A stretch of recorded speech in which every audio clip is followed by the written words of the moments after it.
we got a fresh look at the Galaxy S24 Ultra hands-on, along with the confirmation of exclusive colors and a speedier chipset. Tell me in the comments below who among you is looking forward to the Galaxy S24 before we get started. Remember to subscribe as well if you want to keep up with the newest technology, because it was created especially for the Galaxy S24. The Snapdragon 8 Gen 3 chipset will be speedier on the S24 Ultra.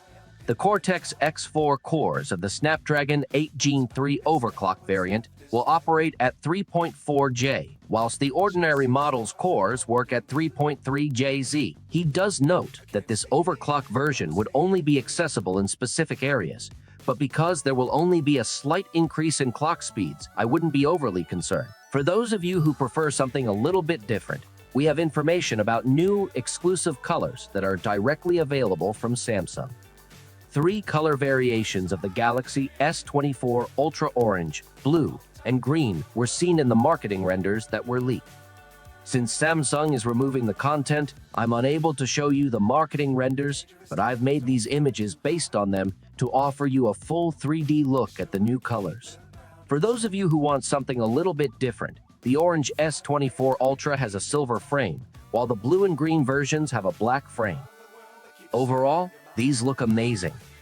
The initial hands-on images of the Galaxy's S24 Ultra were released a few months ago, and curiously, we haven't seen any more until now. Workaholic Dave has shared 2 brand new live images with us on Twitter that display the phone's front and rear in decent resolution. Although some information has been concealed to conceal the source of the leak, the images seem authentic and demonstrate just what we anticipated from the S24 Ultra. It also has a very similar appearance to its predecessor, though naturally with a new titanium frame and a flat display on the front, it's beginning to look a little more. These pictures aren't shocking at all, since a lot of marketing renders have already surfaced, and I based my renders on them. But at least now we know for sure what the Galaxy S24 Ultra will look like. For those of you who are eagerly awaiting the Galaxy S24 series, we will now go over the complete specifications, design, and cost of each model in the lineup to assist you in selecting the one that best suits your needs.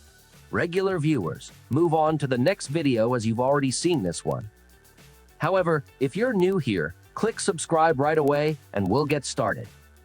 A 6.2-inch dynamic AMOLED display with a peak brightness of 2600 nits is included with the basic Galaxy S24. With a resolution of 2340 x 1080, Samsung's new M13 OLED panels, shielded by Gorilla Glass armor, will be used. For the selfies, we get a 12-megapixel punch-hole camera.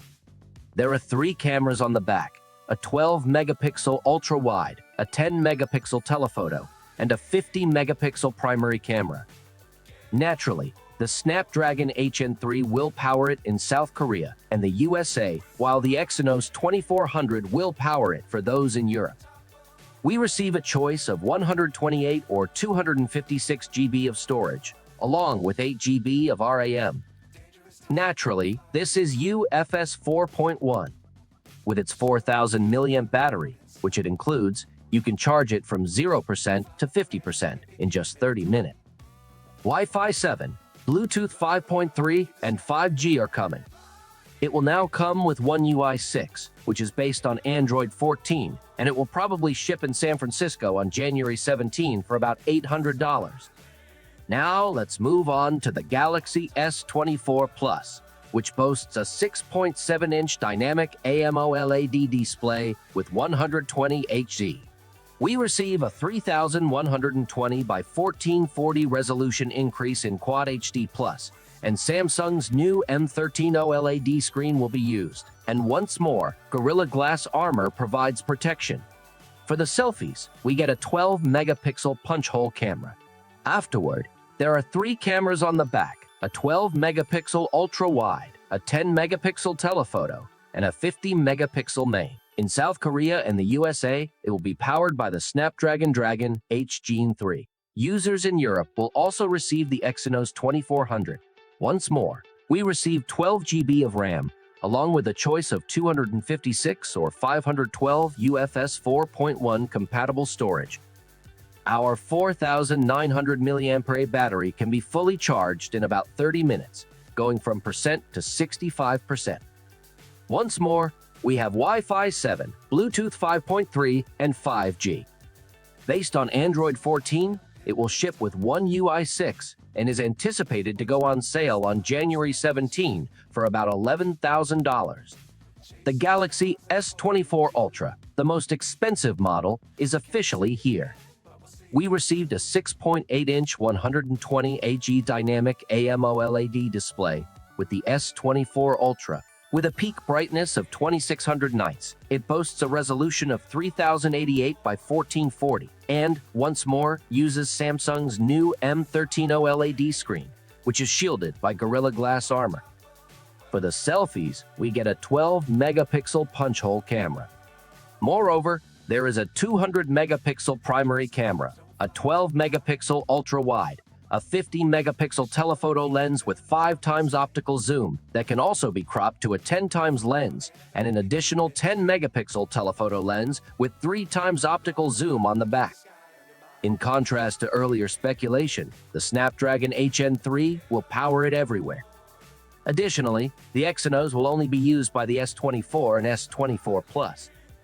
We also get up to 12 GB of RAM and up to 1 terabyte of storage with the S24 Ultra. And this is UFS 4.1 naturally. With the 5,000 mAh battery that comes with it, you can charge it from percent to 65% in just 30 minutes. In addition, 5G, Bluetooth 5.3, and Wi-Fi 7 will be available.